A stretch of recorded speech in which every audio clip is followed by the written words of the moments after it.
Selamat pagi Bapak Ibu semuanya. Pagi. Di sini saya akan perkenalan lagi sebagai owner dari Sang Ratu Persada. Sang Ratu Persada adalah biro wisata yang bergerak di bidang jasa pelayanan perjalanan wisata, baik itu wisata lokal, karena saya juga melayani wisata lokal. Wisata lokal itu kalau saya di daerah Borobudur, jadi tamu-tamu saya yang datang dari luar kota itu kalau meminta jasa saya itu untuk melayani wisata di seputar Borobudur, termasuk salah satunya adalah kemarin kita sudah melaksanakan VW Trip di Borobudur. Selain itu juga biasanya kalau dari dinas-dinas itu hari Minggu jalan-jalan pagi atau sepedaan gitu, mereka minta di-arrange dari klien saya tuh kemarin sudah dari bank, dari PLN, dari mana itu dia minta, Mbak saya mau sepedaan di Borobudur tapi rutenya nggak usah panjang-panjang, paling 5 kilo aja, nanti kita pengen nggak usah jauh-jauh. Ini biasa 100 kilo ini Bu. Biasa yang 100 penting kilo. ada fotonya, ada videonya begitu. Yang penting dibikin video bagus gitu. 5 kilo ya saya.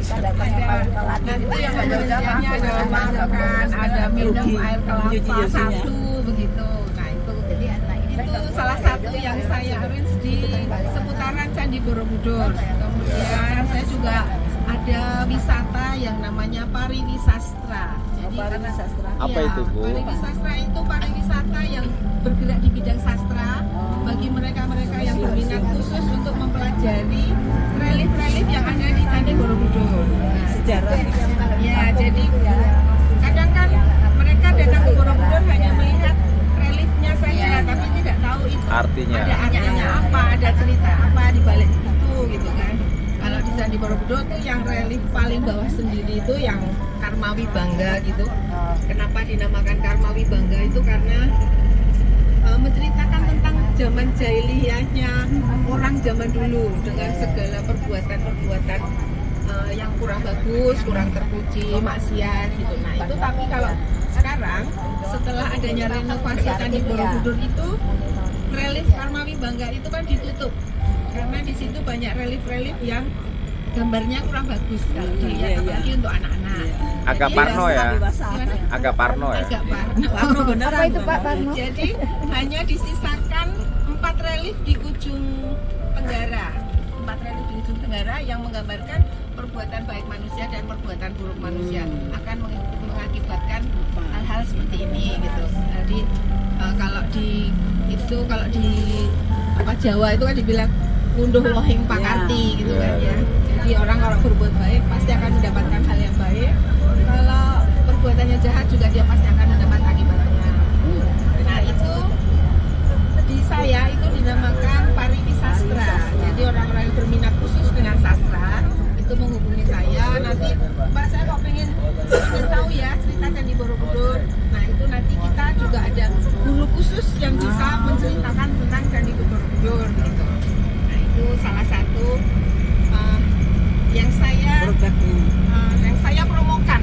Saya promokan karena kalau pariwisata itu minat khusus, benar-benar minat khusus orang-orang yang ingin tahu dari kisahnya Candi Borobudur sampai cerita-cerita dari itu kan ada beberapa tataran gitu.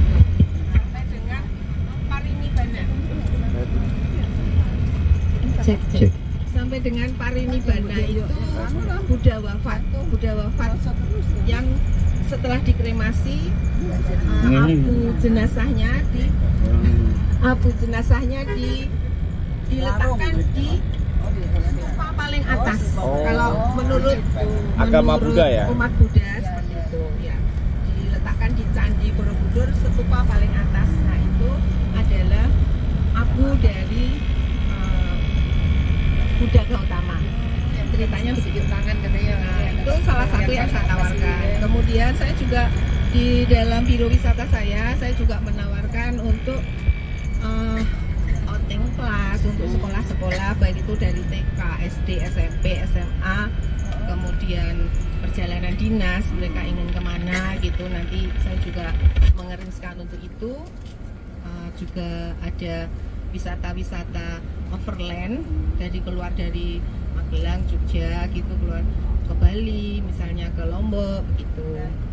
Ada lagi saya juga menerima permintaan untuk wisata ke luar negeri, tapi saya memang masih terbatas di seputar Malaysia, Singapura, Thailand itu aja.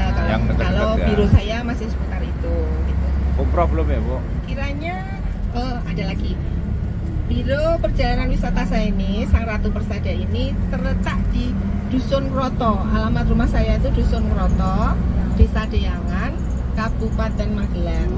Jadi saya masih ikut Kabupaten Magelang. Tapi rumah saya itu hanya nggak sampai 5 menit ke Candi Borobudur. Jadi makanya saya lebih banyak bergerak di Borobudur. Gitu. Kiranya ini perkenalan saya dari Biro Wisata saya. Terima kasih untuk perhatiannya dan semoga Bapak Ibu semua apabila nanti ingin mengadakan tour, baik itu dari luar datang ke Magelang, ke Yogyakarta, saya dengan senang hati akan melayani Bapak Ibu semuanya. Ya. Terima kasih untuk perhatiannya. Tanya jawab barangkali Bu, ada yang nanya. Ada tanya jawab, monggo silakan. Gimana ini Bu? harus banyak atau berapa minimal? Enggak Bu, saya 2 juga saya layani. Satu saya layani waktu itu ada tamu dari India. Tamu dari India itu menginap di homestay teman saya. Terus dia bilang, Mbak tolonglah tamuku ini pengen jalan-jalan di Magelang, bawa aja gitu. Terserah nanti kamu bicara sendiri sama tamu gitu. Nah, tamu India itu dia berbahasa India dan berbahasa Inggris. Jadi kita komunikasinya lewat HP. Pakai translate ya. Dia ngomong tunjukkan ke saya gitu. Terus saya ngomong balik. Saya ngomongnya apa gitu. Ya begitulah. Sekarang kan semuanya sudah modern, sudah canggih ya. Jadi saya melayani tamu kalau saya nggak bisa bahasanya paling dengan Google Translate. Iya begitu. Satu bisa, banyak juga bisa. Terus saya juga membuat perincian tuh sesuai dengan permintaan. Misalnya, Mbak ini kita kok cuma 30 orang, tapi kita mau pingin bis yang besar. Bis yang besar, yang nyaman, yang bagaimana gitu. Oh ya, saya kasih bis besar yang leg race, yang bis besar tapi kapasitasnya 30 seat, leg race. Ya kan, kaki juga bisa main tronjor gitu kan. Nggak capek, apalagi untuk perjalanan jauh. Ini nggak bisa lagi. Gitu. Jadi sesuai permintaan aja. Saya pengen bisnya yang seperti ini, nanti saya pengen ke tempat-tempat wisata seperti ini, begitu. Saya pengen hotel yang kayak gini, mau yang hotel bintang 5 atau 4 atau 3 atau 2 atau di homestay atau di villa. Jadi sesuai permintaan aja, sesuai permintaan konsumen. Saya bikinkan range-nya, saya tawarkan begitu. Nanti kalau ada yang nggak setuju kan biasanya, Mbak ini diganti, yang ini diganti gitu. Seperti itu. Sesuai dengan kemampuan. Sesuai dengan kemampuan dan customer. Dan saya membuat sesuai permintaan aja. Jadi biar satu sama lain enak kan. Win-win. Iya. Masih ada lagi yang ditanyakan. Suka bawa orang-orang asing ya Bu? Gimana? Suka membawa orang-orang asing. Sewa sepeda. Iya. Orang-orang asing. Sewa sepeda itu di Borobudur bervariasi harganya. Termurah itu kalau tidak salah 50.000. Itu ada namanya Pak Pram itu ya, dekat Borobudur itu dia sepedanya banyak sekali, ribuan. Jadi bisa untuk kalau acara sepeda yang massal itu bisa. Dan dia misalnya ibu menginap di hotel atau homestay di Borobudur, nanti ini pesewa sepeda ini mau mengantar ke tempat ibu menginap. Nanti setelah selesai tinggal saja di homestay itu, nanti akan diambil sendiri. Per hari. Kan biasa kalau kita main sepedaan 2 jam aja kan sudah capek. 2 jam sudah capek, terus udahlah pinginnya istirahat, udah ditaruh aja di hotel gitu. Emang capek harus istirahat. Iya Pak. Bu Retno suka gue juga ya? Saya suka. Oh, kalau olahraga saya bersepeda, berenang, terus senam. ya. Bapak dan Ibu kalau main ke Magelang, di Magelang itu ada pemandian air hangat.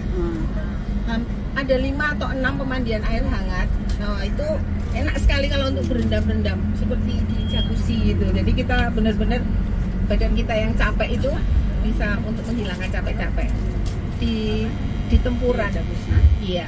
Di mana tuh ya Mbak namanya? Pemandian air nah, Sumber Arum namanya. Itu dekat Borobudur juga. Nah, kiranya sekian. Iya. Open trip itu kalau kita konsorsium Bu, buatnya bareng-bareng. Jadi nanti kita gabung gitu. Open trip ke Bali misalnya dengan harga 1.500.000, 5 hari biasanya gitu, 5 hari menginap 2 malam. Itu 1.500.000 nanti dengan destinasi ini makan sekian kali, ya gitu. Ada open trip tapi tidak setiap saat mengadakan open trip. Festival apa? Festival Dieng kan itu nanti di bulan Agustus. Seperti ini ya kok masih sepi Bu. Nah, sekarang masih sepi. Yang kemarin rame ini yang untuk Waisaan besok tanggal 12, tapi begitu diumumkan tiket dibuka dalam 7 menit langsung habis. Saya enggak. Saya kan di seputaran Borobudur. Oh, saya seluruh di mana sesuai permintaan customer. Maksudnya ini saya mengatakan tiket Waisak untuk besok itu waktu itu kemarin itu 2 bulan yang lalu begitu diumumkan ini tiketnya keluar Langsung dalam habis. 7 menit itu langsung habis. Iya. Nggak jam-jaman ya? Biasanya mungkin itu dibeli bukan perseorangan ya. Yang calo-calo. Jadi mendekati hari begini itu dia bisa jual satunya 1 juta, 1 juta lebih begitu lah. Itu dia mengambil spare harga yang begitu tinggi gitu Jabat lah ya. untuk Ya kan bisa sebelumnya gini, mereka berapa kan orang gitu. 1 tahun sekali itu kalau Waisaan menaikkan lampion itu kan sesuatu memang sangat indah ya di Borobudur. Memang menarik perhatian untuk orang untuk datang ke Borobudur berwisata, apalagi bisa ikut menaikkan lampion gitu. Nah jadi makanya tiketnya mahal itu, apalagi ini mendekat tiketnya udah 1 juta lebih pasti tiketnya itu. Jadi terus 1 bulan sebelumnya biasanya homestay itu sudah penuh, cari itu sudah susah. Mereka kalau di Borobudur sudah penuh, nanti mereka larinya ke Jogja. Itu, iya. Itu event paling spektakuler di Magelang di Borobudur Itu Waisak. pada saat Waisak. Tanggal 11-12 itu Borobudur sudah macet biasanya. Bulan Mei ini, besok ini, yang 11-12 besok. Itu sudah full. Jadi tidak hanya orang-orang Buddha aja ya, orang Islam Ya juga Pak, banyak. kan sekarang Borobudur juga melayani namanya wisata pilgrim. Wisata pilgrim itu kalau seperti kita di umat muslim itu kan umroh ya. Jadi kadang kita juga menyebutnya umroh. Mereka umroh gitu. Iya. Tapi Seluruh sebenarnya- dunia. Seluruh dunia. Tapi mereka sebenarnya tidak hanya muslim. Karena Jadi mungkin tidak hanya mereka- Buddha. Tidak hanya Buddha. Tidak hanya Buddha. Muslim pun Ya itu. muslim, penganut agama lain pun mereka senang. Dan itu Karena wisata. ada paketnya. Paket pilgrim itu ada paketnya. Itu mereka harus menginap 1 malam di Borobudur. Karena wisata pilgrim itu dilaksanakan pagi hari jam 5, jam 6 gitu. Tapi itu Muslim juga ikut kan, ada ritual. Ya kalau muslimnya ritualnya nggak ikut kali, kan cuma jalan-jalan ya. Ada malam. Ya, tapi iya ada jalan Pradaksina namanya yang mengitari Borobudur sambil Tawaf kalau lah ya. umat Hindu kan dipimpin sama biksu, ada doanya khusus yang pakai lonceng, pakai apa gitu ya. Kalau umat muslim biasanya ikut acara atau ikut pilgrim itu dia hanya pengen ikut Pradaksina. Dengan pembayaran segitu kan dia bisa naik sampai puncak. Karena kalau kita pengen naik sampai puncak, beli tiket sendiri belum tentu bisa. Dengan kuota yang 1.200 orang per hari, belum tentu kita itu, walaupun itu belinya lewat Traveloka, biasanya diklik itu sudah full. Mau pilih yang jam berapa aja tuh kadang sudah full. Mereka sudah beli di jauh-jauh hari sebelumnya untuk datang ke Borobudur naik. Itu nah, kalau mereka itu bisa dan itu pasti bisa naik sampai puncak, ya ikutnya wisata pilgrim itu dengan tiket khusus, tapi harus menginap 1 malam di Borobudur gitu. Itu dia pasti bisa naik sampai puncak. Ya, karena itu ada kuota khusus kalau pilgrim. Ya, itu cerita tentang Borobudur. masih ada lagi. Kalau cerita yang harus pegang apa itu candi yang di Borobudur, Oh, stupa itu itu masalahnya hanya mitos. Gimana ceritanya? Kunto Bimo ya, itu mitos, Pak. Karena kan sebenarnya Candi Borobudur batu-batunya kan sebenarnya kan tidak boleh disentuh, tidak boleh diinjak sebenarnya, makanya ada sepatu khusus itu. Sekarang Ya, makanya udah dilarang ya. ya itu akan merusak ini. Misalnya kita berkeringat kan mengandung garam. Kalau kita harus menyentuh-nyentuh batu-batu Sekarang nggak candi, boleh ya? Sekarang nggak boleh. sebenarnya kan nggak boleh, Oh. tapi ya kan Kalau zaman dulu Ada lah masih satu dua. ya 1-2 tuh kan masih orang itu kan penasaran. Udah sampai situ nggak nyentuh. diterangkan sama guide-nya juga dia masih aja pengen. Biasanya kan kakinya Buddha itu yang dipegang-pegang gitu. Bukan Karena kan kuntonya orang ya? itu kan kalau sudah naik ke atas berkeringat, keringat kita kan mengandung garam lah, itu kan yang merusak batu, merusak ini candi gitu. Nah seperti itu nggak mereka. Baik Pak, gimana Oke, Pak? makasih. Bu mau nanya, kalau misalnya kita berlibur ke Jogja, durasi waktunya misalnya 3 hari, minus transportasi, itu kira-kira biayanya berapa? Hitungan kasar. Ke Jogja, menginapnya di Jogja 3 hari. 3 hari. Jadi 2 malam, 2 malam 3 lah, hari. 3 malam atau sekali Oh, dalam berarti durasi 3 malam. waktunya 3 malam. Ya. Pesertanya misalnya 4 atau 5, minus transportasi, itu kira-kira berapa? Oh, minus transportasi. Ya. Oh, kalau saya kan menghitungnya transportasi tapi tidak dengan makan, Pak. Kalau hanya kalau hanya Transportasi sedikit. dari tempat Oh, kalau tinggal di transportasi sini, dari- tempat dari tinggal di pribadi. sini. Ya, iya. Dari Bekasi Maksudnya ke sini nggak usah. misalnya, hanya di Jogja aja. hanya di Jogja ya, aja. maksudnya. Ya, Jakarta Jogja misalnya kita bawa kendaraan sendiri. Bawa kendaraan sendiri. Terus tapi menginapnya di itu, Jogja. menginapnya di Jogja, terus apa namanya? 3 hari. Kalau di Jogja itu full dari ibu gitu. Ya, Ya. ya, Berapa bisa. kira-kira? Berapa? Itu bisa Pak. Kalau saya cuma menghitungnya begini. Kalau di Jogja, karena hanya berempat, kan saya tidak mengeres untuk makan. Karena biasanya kan makan itu permintaan. Oh. Saya kok pengen di kopi kelotok ya gitu kan, belum pernah ke kopi kelotok gitu. Jadi kan saya antar ke kopi kelotok. Nanti setelah makan dibayar sendiri begitu. Ya karena kalau makan biasanya kalau kita keluarga kecil itu permintaan makan itu sendiri. Dia pengen makan di mana, pengen nyobain mana-mana begitu. Jadi kalau saya membuat reng-rengan nanti kurang masuk. Itu untuk makan. Kalau transportasi sudah sendiri, biasanya saya hanya begini Pak. Makannya juga gitu. Hanya tiket wisata, pengen wisata kemana aja, hanya tiket wisata dan biaya guide aja, biaya provider yang mengantarkan. Hotel penginapan itu Oh, kalau sama penginapan itu kan ringnya macam-macam ya Pak ya. Kalau seperti yang kita inap itu kan 400-an. Ya nanti kalau di bawahnya gitu bintang 2 itu bisa antara 300, 350. Tapi kalau menginapnya pengen di seputar Malioboro, Jalan Malioboro masih ring 1 Malioboro, walaupun bintang 2 dia sudah meminta harga pasti di atas 600. Ya begitu. Jadi kadang kok aku di sini bintang 2 kok mahal sih 600. Nah, bintang di Kumbokarno itu, Kumbokarno di daerah mana ya di Pak? daerah Malioboro itu. Nah mungkin pokoknya kalau di seputar ring 1 Malioboro, Malioboro, ya, itu kalau ring kita keluar paling hanya 100 meter sudah Malioboro, itu biasanya mahal. Walaupun itu homestay pasti mahal. Atau Iya, kelas begitu. kelas pelatih ya, melatih juga. Kelas melati pun juga rata-rata mahal. 300.000 loh kalau di Malioboro. Iya. Iya. Walaupun masuk gang Walaupun masuk gang, ya kalau masih seputaran Malioboro itu masih sudah mahal. Jadi kadang orang itu membuat rincian pariwisata itu kan gini, lah itu mahal harganya misalnya 1.500.000, kan dilihat dulu menginapnya di mana, makannya di tempat seperti apa, kan begitu.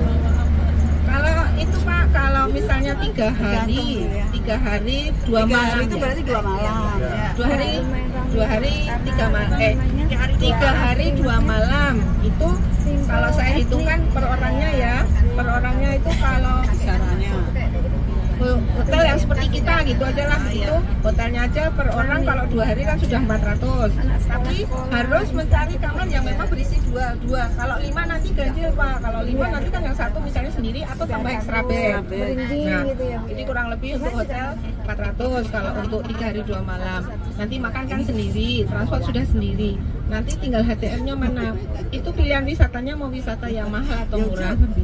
Wisata itu HTM-nya antara 10.000 sampai kalau piknik kemarin yang sudah kita tuju piknik itu kalau kita datangnya jam 5 ke atas harganya sudah beda. Kalau jam 5 ke bawah masih dapat 30.000. Kalau jam 5 ke atas sudah 40.000 itu di weekday. Kalau di weekend nanti bisa sampai 50.000. Kalau di piknik itu nanti ada momen kembang api, momen apa gitu itu nanti lebih dari itu Pak. Ada, iya jadi untuk HTM saya hanya kalau hanya misalnya keluarga 4 orang, misalnya gini, Pak ini kita kemana? Oh saya mau ke piknik. HTM 4 orang, misalnya siang gitu, ya sudah 120.000 begitu, gitu aja. Nanti saya hanya ibaratnya hanya menjadi guide aja gitu. Tapi sudah saya tunjukkan hotelnya harganya seperti ini, tempat HTM wisatanya segini, nanti jasa guide udah gitu aja.